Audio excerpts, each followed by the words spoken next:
Hi, I'm Michael Innocenti. I'm playing Carl in the Baltimore Waltz at the Keegan Theater. I'm Brianna Letourneau. I play Anna in the Baltimore Waltz at the Keegan Theater. Hi, I'm Ray Ficken. I play the third man, the Doctor et al. In the Baltimore Waltz at Keegan Theater. So I guess they've asked us today to ask questions that we are going to provide some hopefully witty and entertaining answers to. So I have the first question. Describe the Baltimore Waltz in one word. A trip? That's 2 words, right? Trippy. Intriguing. And I'll say Fantasia, because the definition of Fantasia is many themes and ideas stitched together in one story. I have a question. As we were holding the bunnies, Yes. do either of you have a favorite stuffed animal as a child? There was one stuffed animal. Before my sister arrived, my little sister, there was only one stuffed animal in my house, and it was light brown. There's one for all of you? Yeah, I don't know what the heck it was. It was just this brown thing. Was it an animal? It was just a brown. It wasn't like a dead rat that your parents just put into the room. It was Hyattsville, Maryland in the 60s. What do they know? In Canada, they had made this line of dog puppets, and they were called, I think, Wrinklies, and it had overalls. I remember that. It was a puppet.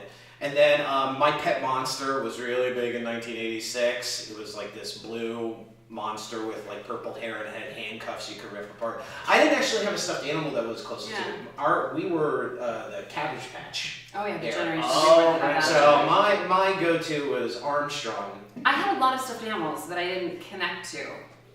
They all just were there, but I didn't have one that I loved more than the others. Because I love everyone equally. Where is the farthest place you've traveled to? The recesses of my own mind. I literally was thinking that exact same thing. Have you been to Europe? Yeah. Oh yeah. I've been to Rome, Florence, Venice. I've been to Paris, London, and probably 10 or 15 cities in Ireland because of the Ireland Yeah, trips. Okay, this is a big question for you, buddy. How would you rate the cities food-wise? What was your favorite We're food? changing the Yeah, question. to have 5 hours. The best food, Mhm. Florence. It has the best restaurant I've ever been at in my life. I think Ireland is probably the furthest I've been away. Yeah. What is your strongest memory from childhood involving a sibling? The birth of my brother. That's actually my first memory ever, is meeting my brother for the first time. I was 4 years old, and I remember distinctly walking into the hospital room and holding him and feeling, like life can begin. For me, Because you have how many siblings do you I have? have 3 older brothers and then a little sister. And where are you in that line? I'm the 4th boy. Okay. So The fourth the one. 4th boy. The fourth. So we were all, and when I was all together, boys. And boys would just bash their heads into things. Yeah. Their parents would rub some dirt on it, whatever. And then 5 years after I was born, my little sister came along, and I remember they brought her home. See? And it was like this China doll had entered the room, and my father's like, "No, I don't want any roughhousing around here." What? The last 5 years, Yeah. we've What been was killing it? each other. Trained to do Now it. that this Yeah. little girl comes along. Right. And now she can kick all of your Yeah, I asses. know. She ruined everything. I don't have this particular memory as far as sibling interaction. I mean, my memories with my brother is that we were really big film nerds. So we had, a video camera, and we made a lot of bad detective movies. And You'll my see the brother, acting demonstrated this in is the actually, play. it was always in a film noir style because I was obsessed with Dick Tracy, and my brother played all the villains and like the commissioner and everything. We did that. But the one story that I've always been told is when I had very severe chickenpox, I came home from the hospital. My brother's name is David, and I think I was 2 years old. And I walked into the house, saw my brother, and went, "David," and ran towards him. And that is With the the chicken one. pox? Yeah. This is after I came out of the hospital. And that is the one memory that I am constantly told by family members, or it just speaks to us as siblings. We've kind of asked this question, have you ever been to Europe? Have you been to Europe? Yes, I spent. If so, where? I went to Italy and Switzerland. I've And been I- to Switzerland so bad. Oh, it's something. It's on my My list. grandmother's people are from around there. Oh, cool. I spent a summer in Florence. Nice. Oh, hey. See, it is Yeah. amazing. It is amazing. yeah. Yes. I gained 15 pounds. Oh, this is fun. This will be a fun little comparison. What were you doing in the 80s? Oh wow. The 80s, the go-go 80s. I was born in 82, so I was learning how to not shit in a diaper. I was learning numbers in the and on weekends, my friends and I would go to New York and we'd take shots of Mott's apple juice and do a couple of lines of pixie sticks. I was barely alive.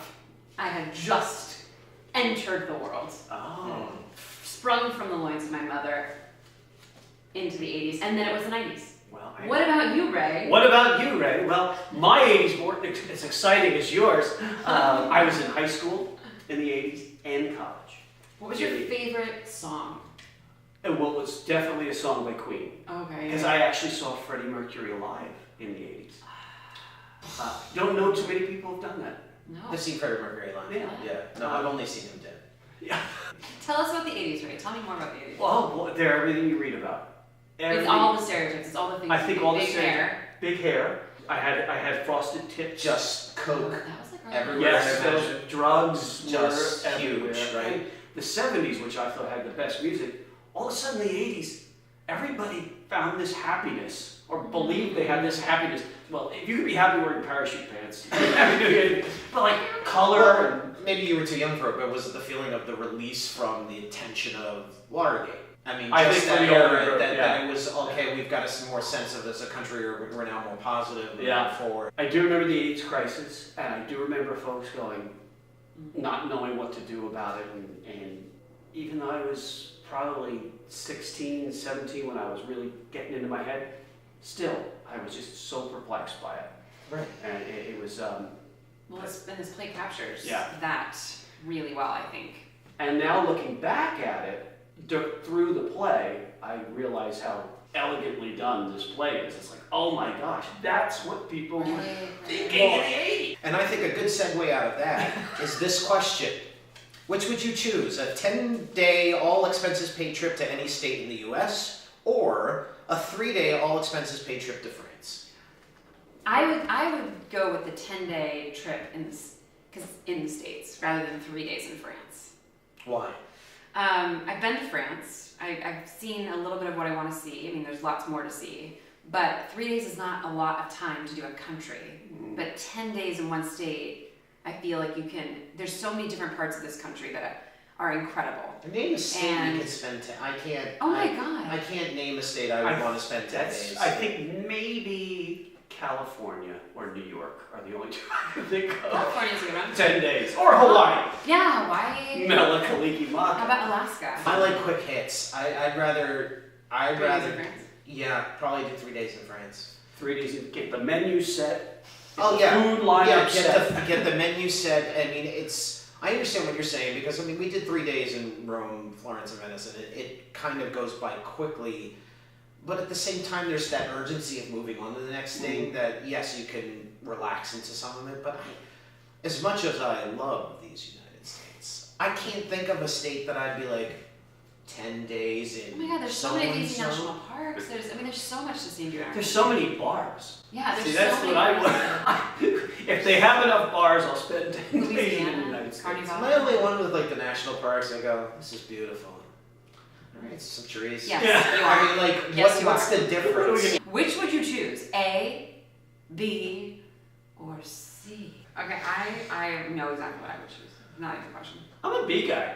Are you? I'm You want to different. look at someone else while you Well, I mean, that's kind of. Isn't that a bidet? Listen, that's a. It's just a twin scene up. That's You're kind of getting like drunk if you now. went to a romantic spa where cleansing yourself was an option, and you could I have a feel like romantic this is like hair evacuation. Yeah, bathroom. Like you and Nancy. yeah. Yeah. Having a cup of tea, just letting it fly. Hey, Sunday morning with Right. paper. Now, C seems to me like an OSHA hazard. Like, I What feel is that I thing? feel That's like toilet paper. I feel like Oh my gosh, that is See, true. I would get a hernia trying to unfurl that. And I Yeah, feel it's too bad much work. for the guy to try to roll that in. Definitely A. That's for me. a dream. Definitely A. Because you got to imagine in Definitely. any scenario you find yourself on the toilet, like if you're drunk and leaning to one side, you got to roll. If you're going this way, if you need to stand up and yawn and take a break, because sometimes, as we know, Sometimes you it need a takes a break. couple of hours. Reach up. Yeah, I That's just the goal. like, this is very comforting to me. I'm surrounded by. Yeah, you know you're never going to Three run out of ply. toilet paper. This Do is- you know, or can you speak any European languages? If not, which one would, this is a two-parter. If not, which one would you want to learn? No. Next question. Nope. No. What language in high school did you take? Espanol. Oh, I took, I was so lazy, I took 1 year of Spanish and found a loophole where if I took a social science class to replace them, I only had to take the 1 I year. took so many years of Spanish and never progressed beyond very remedial. And then I took sign language in college. I would love to take sign language. Well, sign language. I took Latin and Italian. That's cool. It was fantastic, except Latin class, first Latin class I ever had, and the only one I ever had. Mr. Courtney walked into the room, opened this book, and just started reading Latin. Oh, he was He a dick. did I it remember for him. months Yeah. and months, and I don't quite know how we That immersion technique did not work for you. didn't I was work so too But well. Latin's cool because you know the core of words. You know Which the sort of it origins. also helped me with Italian, which I took for 4 years. Mhm. My father was Italian, and my Italian teacher ended up being my favorite teacher in high school. Still talk to him, What's his name? and he still talks to me. Fred Ucci. Shout out Fred Ucci. What's The up, Huge. What up, Huge? I don't even know you, but I know your Yeah. name was the No. Huge. Why do you think people should come see the Baltimore Waltz? The first thing that comes to my mind is because I'm in it, but I know. another thing that comes to my mind is it's a play that as we rehearse it, we find more and more and more and more and more, and we're realizing now how elegant It's beautiful. a story it is. And you don't realize it at first, and looking at it as like an audience member, you go on a great ride. It really really do. is. It's like a roller coaster ride. Yeah. There's movement. It's beautiful. I think there's something for everybody. I think it's funny. I think it's heartbreaking. And I also think it's one you actually could see more than once and get something new out of. And I love plays that will give you something new each time you come to it. It's great to revisit a piece that was in one context of an era and seeing it in a different time, because I think the show illuminates a lot about grief and caretaking and what it means to see someone that you love go through this. Even in the historical context of the AIDS crisis, just on every other kind of health scare that you can have, that this really spoke to something beyond just this one particular illness. Rarely is a play a conversation starter like the Baltimore Waltz. This Yes. This is a huge conversation very starter. special in that way. You could, I mean, we talked about film noir movies and Peter Sellers and Yes. all these different things and the implications of the rabbit. It's like boom, boom, boom. I've never enjoyed going so deep into a play. Every This one. vignette. Everything. And I can't wait for folks to see it fresh. Well, that's it from us. Thank you, Ray. Thank you, Brianna. And we hope to see you at the Theater Keegan for the Waltz of the Baltimore.